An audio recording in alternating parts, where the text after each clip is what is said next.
Вторник, 18 февруари, кратки вести во 12 часот.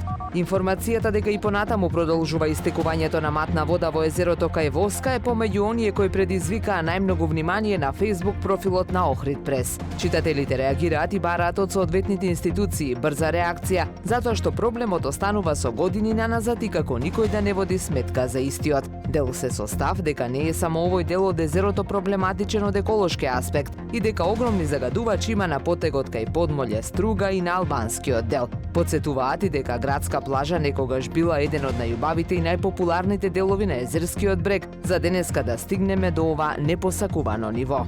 Нема крај на демонстрирањето некултура и негрижа за природата и заедничките добра. Откако во езерските води се изнагледавме метални табли, бекатон плочки, бетонски корпи и најразличен поситен и покрупен отпад, сега дојде на ред и дрвена решетка да заврши во езерото. Кон ова секако се додава и несоодветното одлагање на отпад и создавање мини депонии на најразлични локации низ градот. На оваа тема е зборувано многу, но резултат нема. Единствено поголема контрола и ригорозни казни што ќе се реализираат. Охридјанецот Димитар Пејчиновски, кој важи за еден од нашите најдобри текери, стигна до полуфинале на меѓународниот турнир во текбол што се одржа во унгарскиот град Печ. Учествува во 4 категории, а најдобриот резултат го оствари во конкуренција на машки парови. Презадоволен сум и со играта и со резултатите. Се надевам дека цела 2025 година ќе биде успешна, вели Димитар, кој е наш представник и репрезентативец во овој спорт за Супер радио. Ултрапопуларниот спорт што зема се поголем замав се игра на заоблена маса со топка слична на фудбалската, која се префрла со кој било дел од телото освен со рацете.